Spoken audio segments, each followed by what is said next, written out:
feel like I'm losing my mind. Is everybody in the world blind? Please, Lord, give me a sign, a sign. All right. Welcome back to another episode of The Trigger Man. I am your host, Trigger Man. And in today's episode, I'm gonna be spraying this here Lincoln, but I'm gonna be addressing a question that I get asked quite often. Last week's video with the swivel transformer porpoise gun, when I told you guys that I can feel where the air needs to be, that's how I went ahead with the 24 PSI. There was a gentleman in the comments on that video. I'll try to find it and post it somewhere up here like that. But if not, it won't be here. So he wanted to know, how do I know? How do I always say that I feel where it needs to be? Like I always grab the gun and I'll feel it and I'll be like, okay.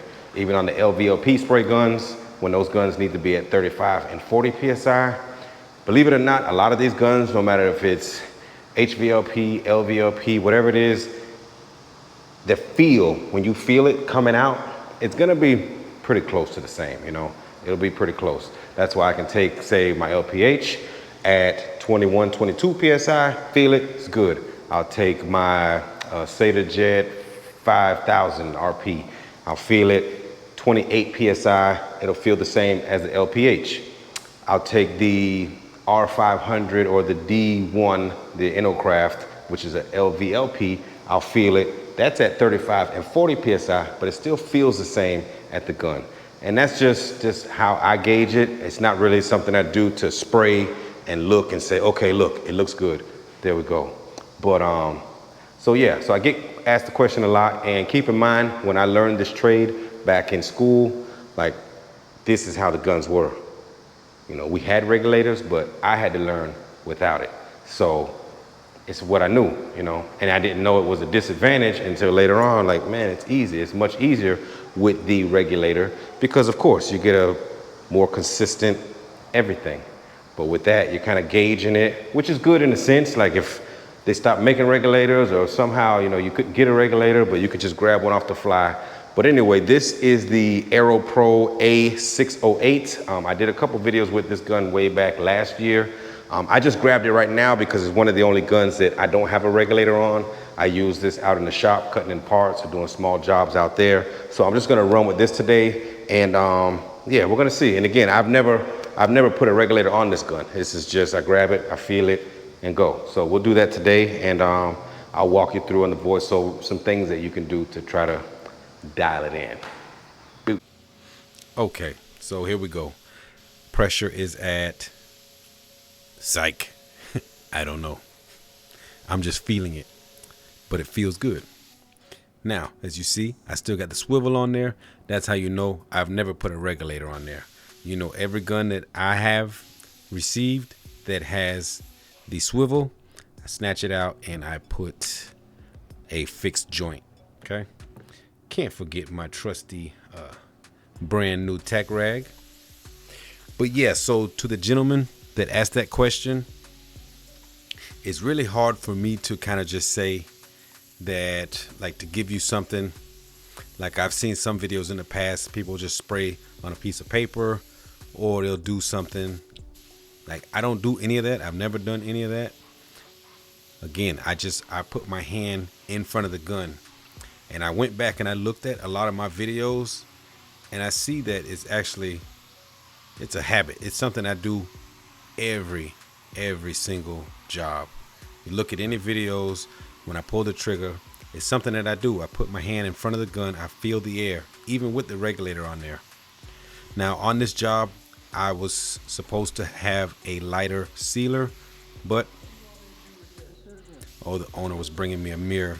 Yeah, you ideally want to have a lighter sealer on this, but I was down to the little bit of can that I have left. We only get sealer in quarts, so that's what it is. And I was running out and I didn't have time to wait. This was actually a real rush job. I did this in like 40 minutes. So, but yeah, so that's something that I've done since Votech school. Like right there, what I'm doing, even with a regulator on the gun, I still do that. And it's something I didn't even realize that I do until I went back looking at videos and just trying to see. But that's honestly how I learned to paint, was by doing that, you know. And then later, once I was towards the end of class, like getting ready to graduate, you know, once I already knew my stuff, I started putting on regulators, and it was like, man, it makes it effortlessly. You don't even have to think about it. You know, you just set it, forget it, and just go. You know, so yeah, I wish I could say take the gun, spray it at a piece of paper, or do something. I'm sure you can do that, but that's not how I did it, and I would just be saying something just to say it, just to tell you to do it. Oh, put it on paper and look how it looks. No, I mean, yeah, that'll work, but that's not how I learned to do it, so I can't consciously just tell you to do that. You know, that's not what it is. So basically, the way I would say to learn it yourself, when you have your regulator on the spray gun, you know, you're spraying, you have a regulator on the gun, you know when it's spraying good. You know what 30 psi or 28 psi, you know what that feels like. Get in the habit of feeling the front of the gun if this is something that you want to learn. You know, not everybody, nobody probably even cares about this stuff, but it has come up quite a bit, so that's why I wanted to make a video on it. So if it's something that you truly want to learn, then do it that way. You know, it can't hurt you. The only thing it can do is help. Like I said, when I get those LVLP spray guns, every one of those guns I have to spray at 35 and 40 psi. And that's because with the regulator on there, I'm feeling the front of the cap. I'm feeling the air come out. And I know at a normal 30 psi, it's not doing it. It won't do it. The air pressure coming out of the gun that I feel hitting my fingers is not the same. And I know it's underpowered, underpressured for the pro painters out there. But yeah, I just know that it is. So that's the way I would say to train yourself. Have a regulator on the gun. Know what it feels like when it's good.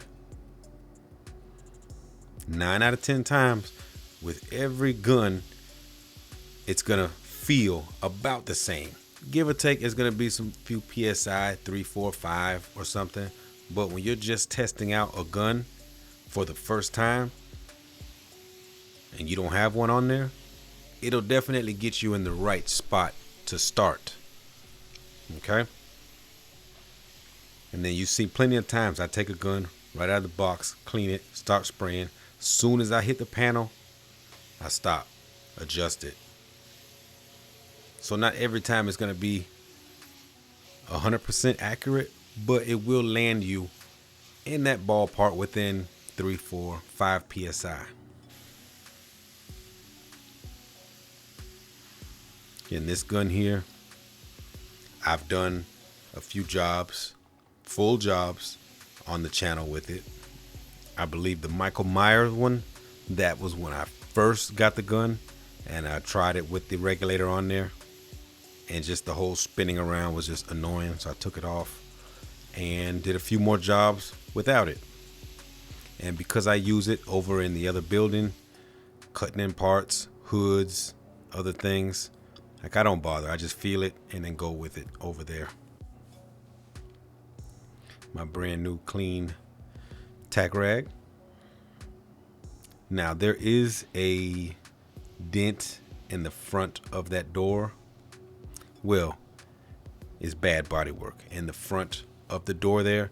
So you may see it looks like something going on with the color, but really that's a dent. Okay. Don't blame the trigger man. But yeah, front of that door, little dent going on, but you know, went through 3 hands before it gets to trigger, so they're okay. I'm okay, including the owner of the shop. So I can't care more than everybody, including the owner. Okay, so yeah, basically with the clear coat, I would say it's right up around 30, 32 PSI. Right now, I'm spraying that at a higher PSI than I did with the sealer, than I did with the base coat. And I actually was gonna put a wet bed down on this vehicle, but like I said, I was rushing, trying to get out of there. And sometimes if I'm not thinking, I won't even put a wet bed down. I'll just spray and it's fine. But I know a lot of you guys like to see wet beds, so I use them. But I forgot in this one. And as you see, it blended out fine. On the drop coat, I dropped it down. If I had to guess, it would have been 15 PSI, 14 PSI, somewhere in there. So that's basically what I would tell you guys that are wanting to learn how to spray without the regulator, but then also how you can gauge, even if you have a regulator, how you can gauge where a gun should be in that proximity. You know, like I said, with the LV, LP spray guns, especially those guns, you know, those are tricky because you think that it's low volume, low pressure, but it's actually high pressure. Maybe it's still a low volume, you know, it still probably doesn't require as much CFM, but it's definitely higher pressure. And I've taken the cheap gauges that come on those guns, I've taken those off. I put on my DeVilbiss regulators that I know work. My favorite DeVilbiss regulator, which I have like 25 of those, and I know they work. And I put it on those LVLP guns, and still it's up 40 PSI. But feeling the air coming out on your hand and hearing it, it's the same as every other gun. Okay. That's why I could never be one of those painters that listen to music or have headphones in or earbuds in. Like, I have to hear the sound. I have to hear the spray gun. I have to feel it. I have to feel the air. It's just, I've tried it and it's just so uncomfortable for me. And I see people online do it all the time. They got the headphones on, they're shaking, but I can't do it. And not only for the sound of paint, I also am big on situational awareness. And I want to be able to hear if there's some commotion going on around me, something going on, like I need to hear it. So I can't be doing nothing with them headphones in like that, you know? All right. We got it done. We got to get out of here. But yeah, so, I mean, nothing crazy. You know, nothing crazy. But that's what it is. Yeah, I'm putting a video up for this tomorrow afternoon, so I'm gonna finish this tonight. So I'm not gonna be able to record it outside, but you basically see metallics are good. Yeah, that's it, man. That's it. So hopefully that helps somebody. Catch you guys in the next one. Yeah, I'm looking at the video, man. There's some rough looking body work there, but again, this isn't the complaint department, so fax it over. Want to thank you guys for watching. Hope you enjoyed. Hope it helped somebody. And I'll catch you in the next one. Peace.